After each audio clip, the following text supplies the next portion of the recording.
Olá pessoal, tudo bem com vocês? Prontos para mais uma história? Hoje é o nosso domingo de Páscoa do ano de 2020 e a gente tem muita coisa para conversar hoje. Então vamos lá? Vamos aprender hoje histórias que estão escritas no livro de Êxodo, que é o segundo livro da Bíblia, turminha. Então você pode pegar aí a sua Bíblia para você conferir tudo que a gente vai conversar a partir do capítulo 1 até o final do capítulo 12. Vamos lá? Turminha, na história de hoje, então, nós vamos conversar sobre os primeiros capítulos do livro de Êxodo, do capítulo 1 até o capítulo 12. Nós falaremos sobre a primeira Páscoa que aconteceu no Egito. Essa é a primeira parte da nossa história. E aí a gente vai lembrar algumas coisas que a gente já conversou. Lembra quando a gente falou sobre a criação do mundo, que o primeiro casal pecou e a desobediência deles trouxe problemas para todos nós? Depois a gente falou sobre a formação do povo de Israel. Aí a gente aprendeu que o povo de Israel foi formado pelos filhos de Jacó, que teve o seu nome trocado para Israel. Então, nós vamos dar sequência a essa história. E para isso a gente precisa lembrar que os filhos de Jacó e os seus descendentes, eles foram morar no Egito. Só que lá no Egito eles se tornaram um povo forte e poderoso. E aí o faraó, que era o rei do Egito na época, ele ficou com medo daquele povo. Então ele começou a escravizar aquele povo. E aquele povo trabalhava sem parar, pessoal. O povo de Deus trabalhou por mais de 400 anos como escravo no Egito. E o povo pedia a Deus por livramento. O povo pedia a Deus para que Deus acabasse com aquele sofrimento. E aí Deus ouviu a oração daquele povo, do seu povo amado, do seu povo escolhido. Foi então que Deus fez nascer uma criança que recebeu o nome de Moisés. Aquele nenenzinho que foi tirado das águas. Aquele nenenzinho cresceu, ficou forte e se tornou um homem. E ele foi o homem escolhido por Deus para libertar o povo de Deus da escravidão no Egito. Eu não sei se você sabe, mas foi assim que tudo começou. Moisés chegou para o faraó e disse assim: Faraó, Deus mandou você deixar o povo dele ir. Mas faraó não estava acreditando em Moisés. E aí, pessoal, Deus precisou mostrar o seu poder. Então, Deus enviou 10 pragas. A primeira delas foi a praga em que as águas se transformaram em sangue. Ah, turminha, toda a água do Egito se transformou em sangue. E agora como as pessoas iam beber água? E como as pessoas iam tomar banho? Aí o faraó falou para Moisés assim: Ei Moisés, eu prometo que eu vou deixar o povo de Deus ir embora. Mas sabe o que aconteceu? O faraó não deixou o povo de Deus ir. E aí Deus teve que mandar uma segunda praga, a praga das rãs. Imagina você destampando a panela e saindo um rã de dentro da panela. E do vaso, você destampando o vaso e tinha rã. E na sua cama e para todo lugar rã. E assim, turminha, cada uma das 10 pragas foram acontecendo. A terceira praga foi a praga do piolho. Era um coça-coça sem fim. Quem já teve piolho aí? É ruim demais, não é, pessoal? Mas cada vez que o faraó dizia que ia deixar o povo de Deus ir, a praga ia embora. Mas aí o coração de faraó era endurecido e faraó mudava de ideia. Ele não deixava o povo de Deus ir livre. Então Deus teve que mandar a quarta praga, que foi a praga das moscas. Esse bicho que vive incomodando a gente, que fica voando perto da comida, que fica voando perto das coisas que estão cheirando ou bem ou cheirando mal. Pois é, estava infestado desse bicho lá no Egito, turminha. Que loucura, não? E o faraó pediu: ai, manda essa praga embora que eu vou deixar o povo ir. Mas o faraó não estava dizendo a verdade, não. Então Deus teve que mandar a quinta praga, que foi a praga da morte dos animais.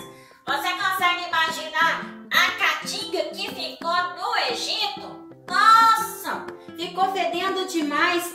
Todos os animais do campo tinham morrido. Tava tudo fedendo. E faraó mais uma vez diz: eu vou deixar o povo ir. Mas não deixava era coisa nenhuma.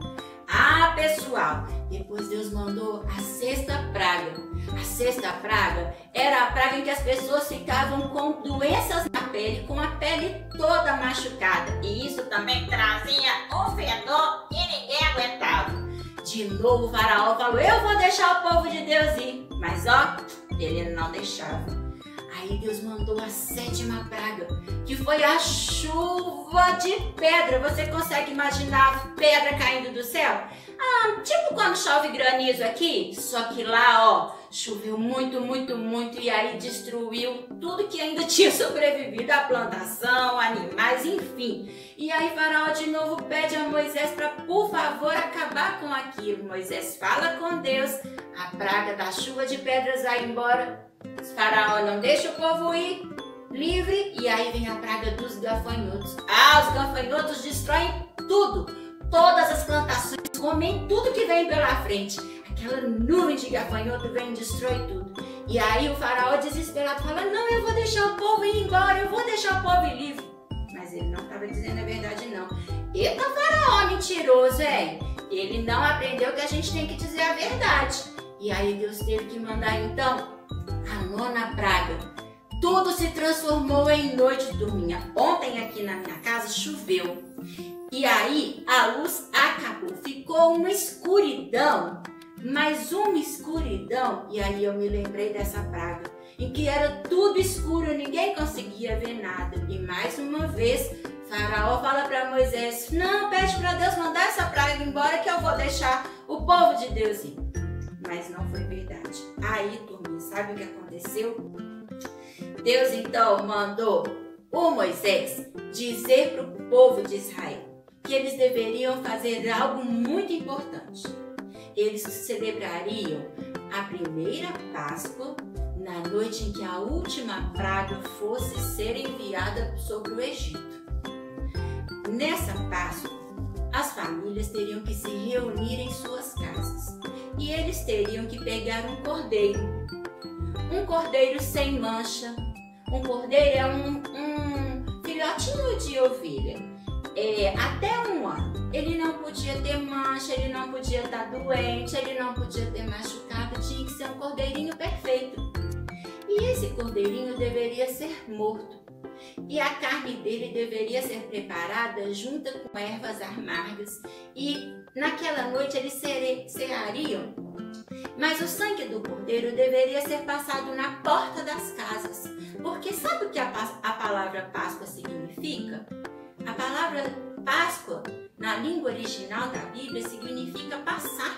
Que significa passar por cima. Então, quando Deus enviasse a última praga sobre o Egito, Deus estaria mostrando que o seu povo estaria livre daquela última praga. Sabe por quê? A 10ª praga que Deus mandou foi a morte dos primogênitos. Em todas as casas do povo no Egito haveria morte. E a morte seria do filho mais velho de cada casa. Só que na casa dos filhos de Deus, essa morte não chegaria, porque quando o anjo da morte passasse sobre o Egito, ele veria o sangue do cordeiro na porta. E ele então pensaria assim, aqui já houve morte, então eu vou passar por cima. E foi assim que aconteceu, turminha. Quando o faraó viu que o seu filho havia morrido, o faraó falou, Moisés, junta esse povo e manda esse povo embora daqui. Eu não quero mais saber desse povo. Esse Deus de vocês é um Deus muito forte, muito grande, muito poderoso. Eu não consigo mais resistir a ele. E foi assim que Faraó deixou o povo de Deus ir livre. E essa, turminha, foi a primeira Páscoa da Bíblia.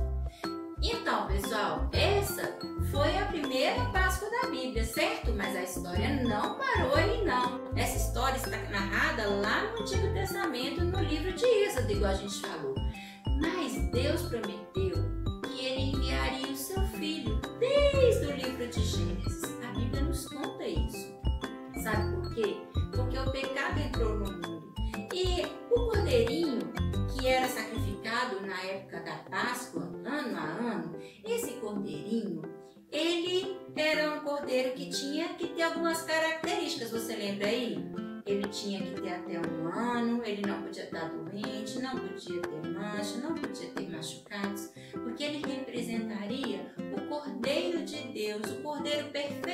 Deus que viria para tirar o pecado do mundo. E o sangue derramado na primeira Páscoa, ele vai lembrar para a gente o sangue que vai ser derramado na segunda Páscoa, na Páscoa contada no Novo Testamento, nos Evangelhos de Mateus, Marcos, Lucas e João, e depois relembrado pelo apóstolo Paulo. Na segunda Páscoa, os elementos agora são um pouco diferentes. Sabe por quê? Jesus veio ao mundo, ele é o Filho de Deus. E quando Jesus nasceu, ele aprendeu com os seus pais aqui da terra, José e Maria, a amar a Deus sobre todas as coisas. Ele aprendeu sobre o povo de Deus, sobre aquilo que Deus tinha preparado para os seus. E quando chegou no tempo certo, quando Jesus estava com mais ou menos 30 anos, ele começou o seu ministério. Ele começou a falar do amor de Deus para todas as pessoas. E quando Jesus estava com mais ou menos 33 anos de vida, a Bíblia conta que Jesus já tinha os seus discípulos, já tinha mostrado o amor e o perdão de Deus a muitas pessoas. Jesus já tinha feito muitos milagres e isso estava incomodando demais as autoridades daquele tempo. Então, Jesus reuniu os seus discípulos e disse assim: olha, o meu tempo nessa terra está acabando. O plano perfeito de Deus irá se cumprir através da minha vida. Então eu quero celebrar com vocês a minha última Páscoa. A Páscoa que é semelhante àquela que foi feita no Egito. Então Jesus, reunido com seus discípulos à mesa, a Bíblia conta que Jesus pegou um cálice, um suco de uva e compartilhou com os seus discípulos. E ele disse: olha, esse vai ser o meu sangue que vai ser derramado por vocês. Mas os discípulos naquele momento não entenderam. Depois Jesus disse: olha, pega aí um pedacinho de pão, esse vai representar o meu corpo que vai ser partido por vocês. E todas as vezes que vocês fizerem isso, vocês se lembrarão de mim. Mas os discípulos naquela hora não entenderam.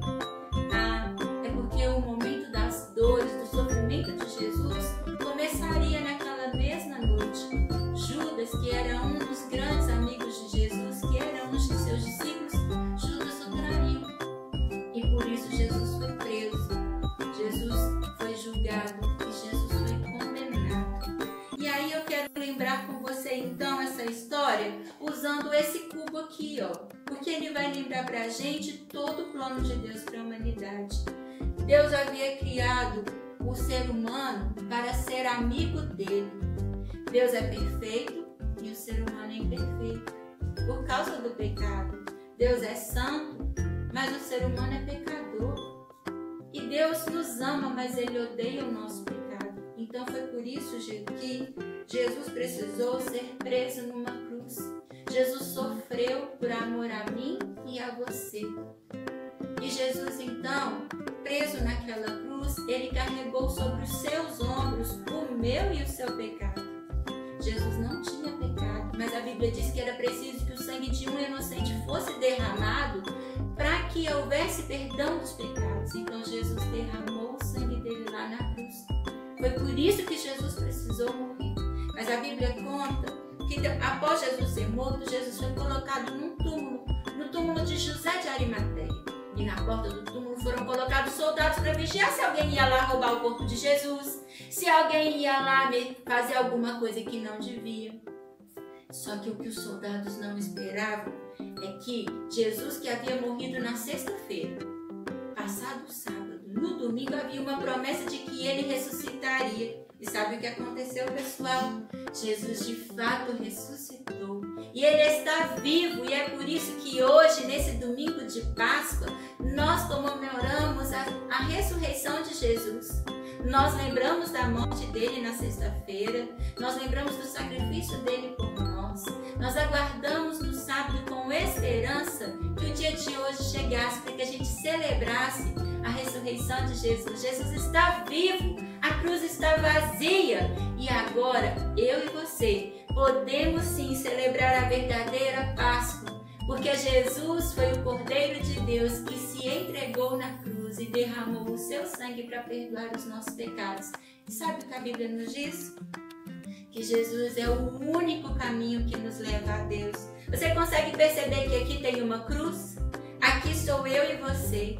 E a gente só vai conseguir chegar a Deus se a gente passar por esse caminho que é Jesus.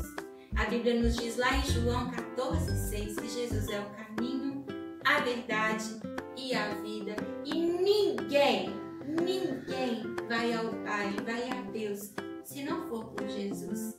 Então, turminha, eu e você precisamos abrir o nosso coração para Jesus e fazer uma escolha. Se a gente quer passar a nossa vida junto com Ele, ou se a gente quer passar a nossa vida longe dele. E eu quero te convidar a você a abrir o seu coração e deixar Jesus fazer parte da sua vida.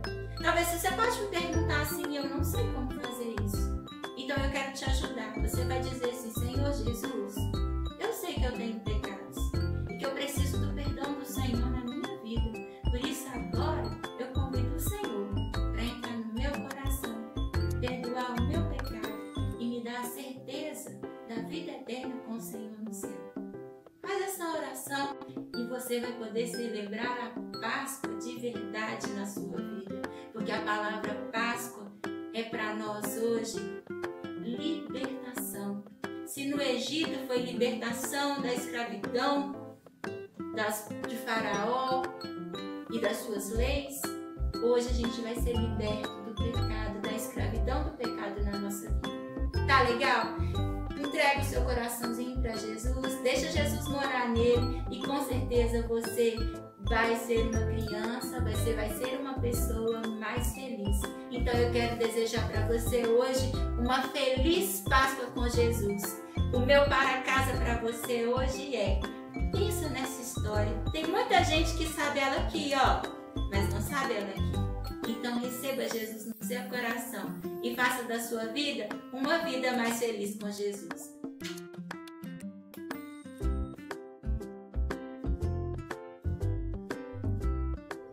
Bom, pessoal, chegou a hora da nossa atividade. Para isso você vai precisar de cola, canetinha, tesoura. Você vai precisar de 2 retângulos para você poder formar uma cruz aí para mim, um grande e um pequeno. Você vai precisar também de um coração aí, ó, para a gente poder fazer a nossa atividade. E por último, uma folha em branco. Nessa atividade, o que a gente vai fazer?